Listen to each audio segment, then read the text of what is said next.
Hello dear friends, welcome back to channel dear. आज के इस वीडियो में हम लेके आए हैं DSS यानी कि इस्पाती संरचना ड्राइंग। इसको इंग्लिश में बोलते हैं स्टील स्ट्रक्चर ड्राइंग। तो आज हम स्टील स्ट्रक्चर ड्राइंग के जितने इंपॉर्टेंट MCQ क्वेश्चंस हो सकते हैं सारे इंपॉर्टेंट MCQ क्वेश्चंस को सॉल्व करेंगे। क्योंकि डियर इस बार जो है ऑनलाइन एग्जाम हो रहा है, तो ऑनलाइन एग्जाम में ड्राइंग बनाने के लिए नहीं आएगा। तो इसमें क्या होगा कि MCQ टाइप के क्वेश्चन पूछे जाएंगे। तो हम आज स्टील स्ट्रक्चर ड्राइंग के जितने MCQ क्वेश्चन हो सकते हैं सारे क्वेश्चंस को देखेंगे। हाँ, इसमें हम अप्रॉक्सीमेट स्टील स्ट्रक्चर ड्राइंग यानी इस सब्जेक्ट टोटल हम अप्रॉक्सीमेट 250 MCQ क्वेश्चन करवाएंगे। अगर आप इसको 1 घंटे में देख लेंगे तो आपको पूरा क्या हो जाएगा, तैयार हो जाएगा। ठीक है, तो चलिए शुरू करते हैं। इसमें पहला क्वेश्चन दिया है, कह रहा है कि ढालू छतों में छत आवरण को आलम देने के लिए बनाया गया त्रिभुजाकार ढांचा कहलाता है, ट्रस कहलाता है, कैंची कहलाता है, A एंड B यानी कि ट्रस या कैंची दोनों कहलाता है, या फिर उठान कहलाता है। जो ढालू छतों में आवरण के लिए जो आलम देने के लिए बनाया गया त्रिभुजाकार ढांचे को हम बोलते हैं उठान। यानी कि इसमें कौन सा ऑप्शन सही हो जाएगा, पहले का D ऑप्शन उठान क्या हो जाएगा, सही है। ठीक है, दूसरा नंबर क्वेश्चन देखते हैं। कह रहा है कि छत का ढाल सामान्यतः कितना लिया जाता है। पहला ऑप्शन 10 डिग्री से 15 डिग्री, फिर कह रहा है 15 डिग्री से 20 डिग्री, फिर 20 डिग्री से 45 डिग्री, फिर कह रहा है लास्ट ऑप्शन 25 डिग्री से 30 डिग्री। तो जो छत का जो सामान्यतः जनरली जो ढाल लिया जाता है वो लिया जाता है हमेशा 15 डिग्री से 20 डिग्री। ठीक है, यानी दूसरे का B ऑप्शन क्या है, सही है। तीसरा नंबर क्वेश्चन देखते हैं। तीसरा नंबर क्वेश्चन में कह रहा है कि छत का ढाल किस पर निर्भर करता है, पाट की चौड़ाई पर। दूसरा ऑप्शन कह रहा है वर्षा व हिमपात की तीव्रता पर। फिर तीसरा ऑप्शन कह रहा है क्षेत्र में वायु की गति पर, या फिर उपरोक्त सभी पर। तो तीसरे का जो हो जाएगा D ऑप्शन हो जाएगा सही, यानी कि उपरोक्त सभी पर। ठीक है, क्वेश्चन क्या था, कह रहा है कि छत का जो ढाल किस पर निर्भर करता है, जो पाट की चौड़ाई पर भी निर्भर करता है, वर्षा व हिमपात की तीव्रता पर भी निर्भर करता है, क्षेत्र में वायु की गति पर भी निर्भर करता है। तो यानी तीसरे का D ऑप्शन सही हो जाएगा, उपरोक्त सभी पर। ठीक है, चौथा नंबर क्वेश्चन देखते हैं। कह रहा है कि छत उठान व ढाल परस्पर किस प्रकार संबंधित है। tan थीटा इक्वल टू उठान डिवाइडेड बाई आधा पार्ट, या फिर tan थीटा इक्वल टू उठान इंटू आधा पार्ट, या फिर tan थीटा इक्वल टू उठान माइनस आधा पार्ट, या फिर tan थीटा इक्वल टू उठान प्लस आधा पार्ट। तो चौथे का हो जाएगा A ऑप्शन, जो tan थीटा इक्वल टू होता है उठान डिवाइडेड बाई आधा पार्ट। यानी कि चौथे का पहला ऑप्शन क्या हो जाएगा, सही है, tan थीटा इक्वल टू। ठीक है, तो अब पाँचवा नंबर क्वेश्चन देखते हैं। पाँचवा नंबर क्वेश्चन कह रहा है कि पर्लिन का खंड निर्भर करता है। पहला ऑप्शन केंद्र से केंद्र की दूरी पर, फिर कह रहा है पर्लिन की दूरी पर, यानी कि अब तीसरा ऑप्शन कह रहा है कि A एंड B दोनों पर, फिर कह रहा है D ऑप्शन की उपरोक्त में से कोई नहीं। तो पांचवे का C ऑप्शन होगा, यानी कि केंद्र से केंद्र की दूरी पर पर्लिन की दूरी, यानी कि दोनों पर निर्भर करता है। तो पांचवे का C ऑप्शन सही हो जाएगा, A एंड B दोनों। ठीक है ना, यानी दोनों सही हो जाएगा। छठवां नंबर क्वेश्चन देखेंगे। कह रहा है कि छोटी लंबाई की साधारण कड़ियाँ कहलाती हैं, अधिक कड़ियों का जैसा सफ्टर, या फिर त्रिअंकी पार्श्व, या फिर टेम्पलेट या आधार प्लेट, या लास्ट ऑप्शन कह रहा है बैटन या पुट्टी। तो छठवें का A ऑप्शन हो जाएगा, अधिक कड़ियों का जैसा सफ्टर, यानी कि कौन सा ऑप्शन हो जाएगा, छठवें का A ऑप्शन क्या है, सही है। ठीक है, अब अगला क्वेश्चन देखते हैं। 7वां नंबर क्वेश्चन में कह रहा है गुटखा बनाया जाता है। पहला ऑप्शन लकड़ी से, दूसरा ऑप्शन इस्पात से, तीसरा ऑप्शन A एंड B यानी दोनों से, लकड़ी या इस्पात दोनों से, या फिर कोई नहीं। तो सातवें का C ऑप्शन हो जाएगा। हम गुटखा जो बनाया जाता है वो लकड़ी से भी बना सकते हैं और इस्पात से भी बना सकते हैं। तो सातवें का कौन सा ऑप्शन सही हो जाएगा, सातवें का C ऑप्शन सही हो जाएगा, इस्पात और लकड़ी दोनों से। 8वां नंबर क्वेश्चन देखेंगे। कह रहा है निम्न में कौन सी छत हल्के भारों व फिर 3.5 मीटर तक के पाटों के लिए उपयुक्त होती है, दुपाखी छत, या फिर तानदार दुपाखी छत, या फिर कालर धरन छत, या लास्ट ऑप्शन है किंग पोस्ट छत कैंची। तो आठवें का हो जाएगा A ऑप्शन, दुपाखी छत क्या हो जाएगा, इसका जो आकार होता है वो हल्के भारों व फिर 3.5 मीटर तक के लिए उपयुक्त होता है। तो यानी आठवें का A ऑप्शन क्या हो जाएगा, सही है, दुपाखी छत, यानी कि आठवें का पहला ऑप्शन क्या है, सही है। 9वां नंबर क्वेश्चन देखेंगे। कह रहा कि निम्न में कौन सी छत 15 मीटर तक के पाटों के लिए प्रयोग की जाती है। पहला ऑप्शन पार्श्व थूनी अथवा क्वीन पोस्ट छत कैंची, या दूसरा ऑप्शन उत्तर प्रकाशी छत कैंची, या C ऑप्शन गलपट या कालर धरन छत, या फिर लास्ट ऑप्शन कह रहा है मध्य थूनी अथवा किंग पोस्ट छत कैंची। तो 9वें का हो जाएगा A ऑप्शन, यानी इसमें पहला ऑप्शन सही हो जाएगा, पार्श्वथूनी अथवा क्वीन पोस्ट छत कैंची, यानी 90 का ए ऑप्शन क्या होगा, सही है। 10वां नंबर क्वेश्चन देखेंगे। 10 नंबर क्वेश्चन में कह रहा है कि इस्पात कैंची का प्रकार है खुली कैंची, बी ऑप्शन उत्तर प्रकाश कैंची, सी ऑप्शन स्ट्रिंग कैंची, या फिर लास्ट ऑप्शन ये सभी। तो जो इस्पात कैंची का प्रकार होता है हम तीनों प्रकार से बना सकते हैं, यानी कि इसमें का लास्ट ऑप्शन सही हो जाएगा ये सभी, ठीक है। 11 नंबर क्वेश्चन देखेंगे। 11 नंबर क्वेश्चन में कह रहा है कि ढालू छत की शीर्ष रेखा जहां पर साधारण राफ्टर मिलते हैं कहलाती है। पहला ऑप्शन पर्लिन, दूसरा ऑप्शन गुटका, फिर तीसरा ऑप्शन काठी, फिर कह रहा है काठी टोपी, यानी कि 11 का सी ऑप्शन कहलाएगा काठी, जिसे हम क्या बोलेंगे, काठी सही हो जाएगी 11 का सी ऑप्शन। अब 12 नंबर क्वेश्चन देखेंगे कि बोल रहा है कि 12 नंबर में ढालू छत के सबसे ऊपर का भाग जो क्षैतिज है कहलाता है शीर्ष या रिज कहलाता है, कूट या मगैरा, या फिर सी ऑप्शन कह रहा है ए एंड बी दोनों, या फिर डी ऑप्शन कह रहा है कि ओल। तो 12 का हो जाएगा सी ऑप्शन कहलाएगा शीर्ष या रिज हम बोल सकते हैं, या फिर कूट या मगैरा दोनों, यानी कि कहने का मतलब 12 का सी ऑप्शन क्या है, सही है 12 का सी ऑप्शन। 13 नंबर क्वेश्चन देखेंगे। 13 नंबर कह रहा है कि पिच के बारे में सही कथन है।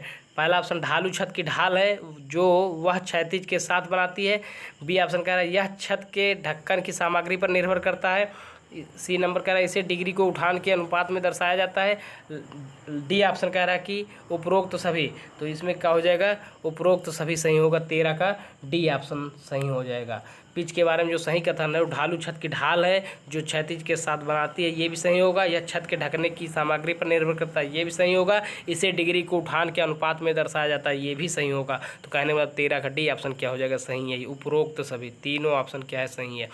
अब 14 नंबर क्वेश्चन कह रहा है कि सीमेंट कंक्रीट व इस्पात से बनी छत कहलाती है। सीमेंट कंक्रीट व इस्पात से बनी छत को हम क्या कहते हैं, इस्पात ट्रस कहते हैं, आरसीसी छत कहते हैं, या आरबी छत कहते हैं, या फिर पर्लिन कहते हैं। तो 14 का जो 14वें का बी वाला ऑप्शन होगा वो सही हो जाएगा। जो सीमेंट कंक्रीट व इस्पात से बनी होती है उसे हम क्या बोलते हैं, आरसीसी छत कहते हैं, ठीक है ना। तो कौन सा ऑप्शन सही हो जाएगा, 14 का बी ऑप्शन सही है, ठीक है। 15 नंबर क्वेश्चन देखते हैं। कह रहा है कि क्वीन पोस्ट ट्रस कितने मीटर तक उपयुक्त होता है, 6 से लेकर 9 मीटर, 9 से 12 मीटर, 3 से 6 मीटर, या फिर 1 से 5 मीटर। तो 15 का बी ऑप्शन सही हो जाएगा, 9 से 12 मीटर तक। जो क्वीन पोस्ट ट्रस कितने मीटर का उपयुक्त होता है, तो 9 से 12 मीटर तक।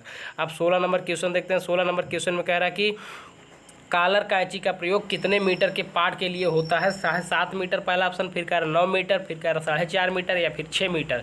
तो 16 का सी ऑप्शन हो जाएगा, 16 का सी ऑप्शन है कि 4.5 मीटर होगा। क्या होगा, 4.5 मीटर। यानी जो कॉलर कैंची का प्रयोग कितने मीटर के पार्ट के लिए होता है, तो उसे हम बोलेंगे 4.5 मीटर के लिए प्रयोग होता है। तो 16 का सी ऑप्शन क्या है, सही है। 17 नंबर क्वेश्चन देखते हैं। कह रहा है कि ढालू छत में घाटी या पुट्ठे के स्थान पर निर्माण में गने वाले राफ्टर को कहते हैं। पहला ऑप्शन जैक राफ्टर, या फिर हिप राफ्टर, या तीसरा ऑप्शन रैक राफ्टर, या लास्ट ऑप्शन फिंक राफ्टर। तो 17 का ए ऑप्शन सही होगा, इसे हम बोलेंगे जैक राफ्टर। कौन सा ऑप्शन हो जाएगा, 17 का ए ऑप्शन जैक राफ्टर, ठीक है। अब आगे बढ़ते हैं 18 नंबर में। निम्न में से फिंक छत का आरेख कौन सा सही है, कौन सा मतलब है, इसमें 4 ऑप्शन दिए। पहला ऑप्शन ये, फिर दूसरा ऑप्शन, फिर तीसरा ऑप्शन, फिर ये चौथा ऑप्शन, ठीक है ना। तो ये जो 18 का हो जाएगा, 18 का सी ऑप्शन क्या है, सही है। यानी 18 का सी ऑप्शन क्या हो जाएगा, सही है। एक बार फिर से क्वेश्चन देख लीजिए। कह रहा क्वेश्चन में निम्न में से फिंक छत का आरेख कौन सा है, तो ये सी वाला ऑप्शन क्या है, सही है, ठीक है। अब 19 नंबर क्वेश्चन देखिए। 19 नंबर क्वेश्चन में कह रहा है कि टर्नल ट्राइफोर्ड चादर की मोटाई लगभग होती है। पहला ऑप्शन 2 mm, दूसरा ऑप्शन 4 mm, फिर कह रहा है 6 mm, या फिर 8 mm। तो 19 का सी ऑप्शन सही हो जाएगा। जो टर्नल ट्राइफोर्ड की जो चादर की मोटाई होती है ये अप्रॉक्सीमेट 6 mm होती है। कितना होता है, 6 mm, यानी कि 19 का सी ऑप्शन क्या है, सही है। अब 20 नंबर क्वेश्चन देखिए। कह रहा कि जयंतीकृत लोहे की चादर है, यानी पहला ऑप्शन समतल प्रकार की, या फिर नालीदार प्रकार की, या ए और बी दोनों, या इनमें से कोई नहीं। तो 20 का सी ऑप्शन सही होगा। हम चाहे समतल प्रकार की बनाए या फिर नालीदार प्रकार की बनाए, ठीक है ना। तो यानी 20 का क्या हो जाएगा, सी ऑप्शन क्या है, सही है, 20 का सी ऑप्शन। 21 नंबर क्वेश्चन पढ़ते हैं। कह रहा है कि साधारण राफ्टर को कितने अंतराल पर डाला जाता है, 10 से 15 सेंटीमीटर, 15 से 20 सेंटीमीटर, 30 से 35 सेंटीमीटर, 30 से 45 सेंटीमीटर। तो 21 का डी ऑप्शन सही हो जाएगा, जिसे हम बोलेंगे 31 से 45 सेंटीमीटर क्या हो जाएगा, सही है। जो साधारण राफ्टर को कितने अंतराल पर डाला जाता है, तो 30 से 45 सेंटीमीटर के बीच डाला जाता है। अब 22 नंबर क्वेश्चन देखेंगे। कह रहा है कि छत का चुनाव किस परिस्थिति को ध्यान में रखकर किया जाता है? पहला ऑप्शन मौसम की परिस्थिति, फिर कह रहा पार्ट की लंबाई, फिर कह रहा उष्मा अवरोधकता, डी ऑप्शन कह रहा उपरोक्त सभी। तो 22 का जो है इन तीनों पर निर्भर करेगा, यानी कि उपरोक्त सभी आंसर क्या हो जाएगा? सही हो जाएगा। अगर बोला जाए कि छत का चुनाव किन परिस्थिति को ध्यान में रख कर किया जाता है, तो मौसम की परिस्थिति, पार्ट की लंबाई, उष्मा अवरोधकता, इन तीनों पर निर्भर करती है। तो कहने का मतलब 22 का डी ऑप्शन सही हो जाएगा, उपरोक्त सभी। ठीक है। अब 23 नंबर क्वेश्चन में कह रहा है कि छत कैंची कब प्रयोग की जाती है? जब पार्ट 6 मीटर से अधिक हो, या 6 मीटर से कम हो, या 5 मीटर से अधिक हो, या फिर 5 मीटर से कम हो। तो 23 का पहला ऑप्शन सही हो जाएगा। पार्ट का प्रयोग हम तब करते हैं जब पार्ट की लंबाई जो हो, जब जो पार्ट का प्रयोग तब करते हैं जबकि 6 मीटर से क्या हो? 6 मीटर से अधिक हो। यानी कहने का मतलब छत कैंची कब प्रयोग की जाती है? जब पार्ट की लंबाई क्या हो? 6 मीटर से अधिक हो। ठीक है ना। यानी कहने का मतलब पार्ट 6 मीटर से अधिक। ठीक है। पहला ऑप्शन क्या हो जाएगा? 23 का सही हो जाएगा। अब 24 नंबर क्वेश्चन देखते हैं। कह रहा कि छत कैंची उपयोगी है सिनेमा घर के लिए, या फिर हैंगर के लिए, या फिर कार्यशाला के लिए, या उपरोक्त सभी के लिए। तो छत कैंची का प्रयोग हम सिनेमा घर में भी करते हैं, हैंगर में भी करते हैं, कार्यशाला में भी करते हैं। तो यानी 24 का डी ऑप्शन सही हो जाएगा। 24 का डी ऑप्शन। हैंगर क्या होता है? जहाँ एरोप्लेन क्या होता है, खड़े होते हैं, उसे हम क्या बोलते हैं? हैंगर बोलते हैं। जहाँ हवाई जहाज़ खड़ी होती है उसे क्या कहते हैं? हैंगर कहते हैं। ठीक है। अब 25 नंबर क्वेश्चन देखते हैं। कह रहा कि तान अंग की लंबाई कितनी रखी जानी चाहिए? पहला ऑप्शन 2 मीटर तक, या फिर 3 मीटर तक, या 4 मीटर, या 5 मीटर। तो जो तान अंग की लंबाई होती है वो अप्रॉक्सीमेट 3 मीटर तक रखनी चाहिए। यानी कहने का मतलब 3 मीटर, यानी कि 25 का बी ऑप्शन क्या होगा? सही है, 3 मीटर। ठीक है। अब 26 नंबर क्वेश्चन कह रहा है कि छत कैंची का आकार होता है त्रिभुजाकार होता है, कि आयताकार होता है, कि वर्गाकार होता है, कि कोई नहीं। तो 26 का ए ऑप्शन हो जाएगा। जो छत कैंची वाला होता है उसे हम त्रिभुजाकार बोलते हैं। 26 का ए ऑप्शन क्या है? सही है। अब 27 नंबर क्वेश्चन कह रहा है कि छत कैंची सामान्यतः बनी होती है लकड़ी की बनी होती है, कि इस्पात की बनी होती है, कि आरसीसी की बनी होती है, कि कोई नहीं। तो 27 का बी ऑप्शन सही हो जाएगा। इस्पात की, जो हम छत कैंची बनाते हैं वो लोहे की होती है, यानी कि इस्पात की बनी होती है। 28 नंबर क्वेश्चन देखेंगे। कह रहा कि छत कैंची में मुख्य अवयव होते हैं तनन उपांग, या फिर संपीड़न अवयव, या फिर डी। इसी नंबर में कह रहा है डी और बी दोनों, या डी ऑप्शन कह रहा है कि ये सभी। तो 28 का सी ऑप्शन होगा, जिसे हम बोलेंगे डी और बी दोनों, यानी कि ये सभी। कौन सा ऑप्शन सही हो जाएगा? 28 का सी ऑप्शन क्या है? सही है। 28 का सी ऑप्शन सही है। 29 नंबर क्वेश्चन देखते हैं। कह रहा कि स्ट्रट कैंची का कौन सा अवयव है? तनन अवयव है, संपीड़न अवयव है, ए और बी दोनों है, या फिर ये सभी। तो 29 का भी कौन सा ऑप्शन सही होगा? बी ऑप्शन सही होगा, संपीड़न अवयव। एक जो स्ट्रट कैंची कौन सा अवयव होता है? तो ये उसमें संपीड़न अवयव कहलाता है, यानी कि 29 का बी ऑप्शन क्या है? सही है। 30 नंबर क्वेश्चन कह रहा है कि तनन उपांग को कहते हैं। पहला ऑप्शन टाई, फिर कह रहा है स्ट्रट, फिर कह रहा है राफ्टर, या फिर डी ऑप्शन कह रहा है कि इनमें से कोई नहीं, यानी कि कोई नहीं। तो 30 का ऑप्शन हो जाएगा। जो तनन उपांग को कहते हैं हम टाई कहते हैं। क्या कहते हैं? टाई कहते हैं। 30 का ए ऑप्शन सही हो जाएगा। बोला जाए तनन उपांग को कहते हैं तो बोलोगे टाई। ठीक है। अब 31 नंबर क्वेश्चन देखते हैं। कह रहा है कि अवयवों को जोड़ने के लिए प्रयोग किए जाते हैं रिवेट प्रयोग किए जाते हैं, बोल्ट प्रयोग किए जाते हैं, पिन प्रयोग किए जाते हैं, या फिर ये सभी। तो देखिए जो अवयव होते हैं उनको जोड़ने के लिए हम रिवेट, बोल्ट, पिन, ये सभी चीज़ों का यूज करते हैं। तो 31 का कौन सा ऑप्शन सही हो जाएगा? डी ऑप्शन क्या है? सही है 31 का। 32 नंबर क्वेश्चन देखते हैं। कह रहा कि तनन उपांग की लंबाई ज़्यादा होती है। पहला ऑप्शन संपीड़न अवयव से, फिर कह रहा राफ्टर से, फिर कह रहा पर्लिन से, फिर लास्ट ऑप्शन कह रहा मुख्य पार्ट से। तो 32 का ये ऑप्शन सही होगा, जिसे हम बोलेंगे संपीड़न अवयव से। अगर बोला जाए तनन उपांग की लंबाई ज़्यादा होती है तो बोलोगे संपीड़न अवयव से, यानी कि ये ऑप्शन क्या है? सही है। फिर इसमें कह रहा 33 नंबर क्वेश्चन, छत कैंची की संरचना कितने प्रकार की होती है? पहला ऑप्शन एक प्रकार के, फिर 2 प्रकार के, फिर कह रहा 3 प्रकार के, या फिर 4 प्रकार के। तो जो छत कैंची की संरचना होती है वो टोटल होती है 2 प्रकार की होती है। तो कहने का मतलब 33 का कौन सा ऑप्शन सही होगा? बी ऑप्शन क्या है? सही है। ठीक है, अब अगला क्वेश्चन देखते हैं। 34 नंबर में कह रहा कि छत कैंची कवर करने का कार्य करती है। अधिक क्षेत्रफल, कम क्षेत्रफल, मध्यम क्षेत्रफल, ये सभी। तो 34 का ए ऑप्शन हो जाएगा, यानी कि अधिक क्षेत्रफल। यानी जो छत कैंची कवर करने का कार्य करती है वो ज़्यादा से ज़्यादा क्षेत्रफल को कवर करती है। तो अगर पूछा जाए जो छत कैंची होती है वो कवर करने का कार्य करती है तो वो ज़्यादा से ज़्यादा क्षेत्रफल का कवर करती है, यानी अधिक से अधिक क्षेत्रफल को कवर करती है। ठीक है, 35 नंबर क्वेश्चन देखते हैं। कह रहा कि छत कैंची वहन करती है वायु भार व बाह्य भार को, केवल वायु भार को, केवल बाह्य भार को, या फिर इनमें से कोई नहीं। तो 35 का ए ऑप्शन सही हो जाएगा। जो वायु भार होता है और जो बाह्य भार होता है उन सभी को वहन करती है। तो 35 का ए ऑप्शन सही हो जाएगा। 36 नंबर क्वेश्चन में कह रहा कि एक आदर्श कैंची होती है। एक आदर्श कैंची होती है, तो इसमें 4 ऑप्शन दिया है। तो इसमें जो पहला ऑप्शन है n बराबर 2j-3, ये क्या है? सही है। ये इसको आप फार्मूला रट सकते हैं, n = 2j-3, यानी जो एक आदर्श कैंची के लिए जो सूत्र होता है n बराबर 2j- क्या होता है? 3 होता है, यानी पहला ऑप्शन क्या है? सही है।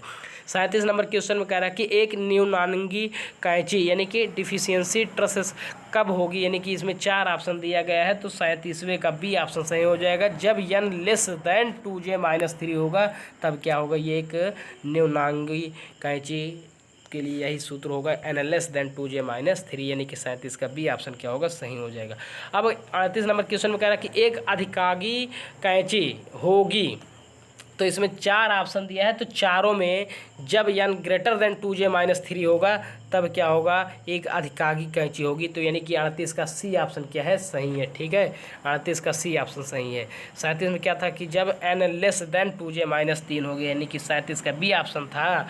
और इसमें एक आदर्श कैंची के लिए जब n बराबर 2j-3 होगा, आदर्श कैंची के लिए n बराबर 2j-3, और एक न्यूनांगी कैंची के लिए n < 2j-3, और एक अधिकागी कैंची के लिए n > 2j-3। तो ये तीनों फार्मूले, तीनों क्वेश्चन तैयार किए रही फार्मूले ग्रुप में, ये इंपॉर्टेंट है। ठीक है, क्वेश्चन में पूछा जा सकता है।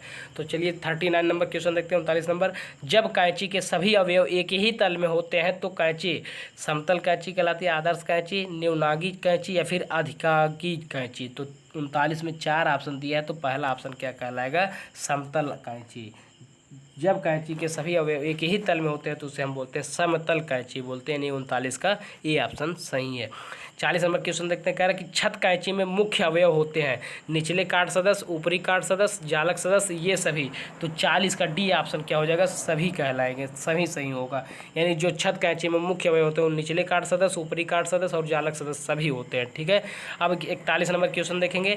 2 क्रमांक पैनल बिंदु के बीच की दूरी को कहते हैं पैनल दूरी कहते हैं, रिज कहते हैं, कैम्बर कहते हैं, आबंद कहते हैं। तो 41 का ए ऑप्शन हो जाएगा, जिसे हम बोलेंगे पैनल दूरी, यानी 41 का ए ऑप्शन क्या है? सही है। 42 नंबर क्वेश्चन देखेंगे। कह रहा कि छत कैंची के निचले सिरे को मिलाने वाली रेखा कहलाती है। पहला ऑप्शन कवर रेखा, फिर कह रहा बी ऑप्शन इब्ज रेखा, या फिर सी ऑप्शन कह रहा राफ्टर रेखा, फिर डी ऑप्शन कह रहा कि कोई नहीं। तो 42 का हो जाएगा बी ऑप्शन, इसे हम बोलेंगे इब्ज रेखा, यानी कि बी ऑप्शन क्या है? सही है 42 का। 43 नंबर क्वेश्चन देखते हैं। कह रहा कि छत कैंची को आधार प्रदान करने के लिए उपयोग की जाती है। आधार प्लेट उपयोग की जाती है, गसेट प्लेट, धारण प्लेट, या फिर कर्तन प्लेट। तो 43 का हो जाएगा सी ऑप्शन, जिसे हम बोलते हैं धारण प्लेट। ठीक है, 43 का सी ऑप्शन सही है। अब 44 नंबर क्वेश्चन देखते हैं। कह रहा कि अल्बर्ट फिंक ने कौन सी कैंची का विकास किया था? तो इसमें 4 ऑप्शन दिया है। तो 44 का बी ऑप्शन जो होगा फिंक कैंची, तो ये फिंक ट्रसेस, तो ये क्या किए थे? यानी जो अल्बर्ट फिंक थे वो फिंक ट्रसेस का प्रयोग किए थे। तो यानी कि उपयोग किए थे, विकास किए थे, यानी कि जिसे हम बोलेंगे, यानी कहने का मतलब 44 नंबर क्वेश्चन पूछा जाए कि अल्बर्ट फिंक ने कौन सी कैंची का विकास किया? तो फिंक ट्रसेस, यानी ठीक है अल्बर्ट फिंक, यानी कि फिंक ट्रस, यानी लास्ट में फिंक आ रहा है, तो यानी इसमें क्या होगा? फिंक ट्रस, यानी कि बी ऑप्शन क्या सही है 44 का। अब 45 नंबर क्वेश्चन देखते हैं। कह रहा कि वारेंट ट्रस कितने पार्ट के लिए प्रयोग की जाती है? 10 मीटर से अधिक, 20 मीटर से अधिक, 30 मीटर से अधिक, 40 मीटर से अधिक। तो 45 नंबर का क्वेश्चन क्या हो जाएगा? सी ऑप्शन सही होगा, 30 मीटर से अधिक सही हो जाएगा। 46 नंबर क्वेश्चन में कह रहा है कि चित्र में पंखा ट्रस है। 4 ऑप्शन दिया है 46 में, और उसमें पूछ रहे पंखा ट्रस है, तो पहला ऑप्शन ही क्या हो जाएगा? सही होगा, यानी 46 का क्या होगा? 46 का पहला क्वेश्चन क्या है? पहला ऑप्शन क्या है? सही है। ठीक है, कह रहा क्वेश्चन में पूछा था कि चित्र में पंखा ट्रस है, तो पहला ऑप्शन सही है। ठीक है, इसको देख लीजिए, पहला वाला ऑप्शन। अब 47 नंबर क्वेश्चन देखिए, कह रहा है कि ये चित्र दिया, निम्न में से कौन सी ट्रस है? किंग पोस्ट ट्रस है, फिंक ट्रस है, या वारन ट्रस है, या उत्तर प्रकाश ट्रस है? तो 47 में 4 ऑप्शन दिया है। 47 का जो लास्ट ऑप्शन है उत्तर प्रकाश ट्रस, तो जो फिगर बनाया है ये है उत्तर प्रकाश ट्रस के लिए है। अब 48 नंबर क्वेश्चन देखते हैं, कह रहा है कि ट्विन पोस्ट ट्रस का पार्ट होता है 6 से 9 मीटर, 9 से 14 मीटर, 12 मीटर से अधिक, या फिर 20 मीटर तक। तो जो 48 का हो जाएगा बी ऑप्शन सही हो जाएगा, जो 9 से 14 मीटर तक जो ट्विन पोस्ट ट्रस का पार्ट होता है वो 9 से 14 मीटर तक होता है। अगर पूछा जाए ट्विन पोस्ट ट्रस का पार्ट कितना होगा तो बोलोगे 9 से 14 मीटर तक। अब 49 नंबर क्वेश्चन देखते हैं, ये फिगर दिखा रहा है, कह रहा है चित्र में दिखाई गया ट्रस कैंची है, फिंक ट्रस है, वारन ट्रस है, आर्क ट्रस है, या फिर सर ट्रस है?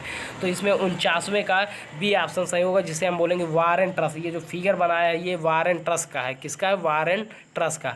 अब 50 नंबर क्वेश्चन देखते हैं, कह रहा है कि छत कैंची के भार विश्लेषण की विधि है, आरेखन विधि है, काट विधि है, जोड़ विधि, ये सभी है। तो 50 का हो जाएगा डी ऑप्शन सही हो जाएगा। अगर पूछा जाए कि छत कैंची के भार विश्लेषण की विधि क्या है, आरेखन विधि है, काट विधि है, जोड़ विधि है, तो बोलोगे ये सभी, यानी कि लास्ट ऑप्शन, यानी काट विधि भी, आरेखन विधि और जोड़ विधि, इन सभी विधियों का प्रयोग किया जाता है। तो ठीक है डियर, आज के इस वीडियो में हम क्या किए हैं कि DSS यानी कि स्टील स्ट्रक्चर ड्राइंग से हम टोटल 50 इंपॉर्टेंट MCQ क्वेश्चन किए हैं। अब हम अगले वीडियो में क्या करेंगे कि लगभग जितने MCQ क्वेश्चन है सारे कवर करने की कोशिश करेंगे। इस वीडियो ये ज़्यादा वीडियो लेंदी ना हो जाए, आप लोग बोरिंग ना महसूस हो, इसलिए हम क्या किए हैं, इसमें केवल 50 क्वेश्चन बताएं। ठीक है, तो आप कमेंट करिए, अगर आपको अगला वीडियो चाहिए तो हम उसको भी तुरंत अपलोड कर देंगे। ठीक है डियर, तो थैंक्स फॉर वॉचिंग, और वीडियो को ज़्यादा से ज़्यादा शेयर कर दीजिए अपने दोस्तों में जिनका जो है DSS यानी कि स्टील स्ट्रक्चर डिज़ाइन के जो है एग्ज़ाम होने वाला है। ठीक है डियर, थैंक्स फॉर वॉचिंग।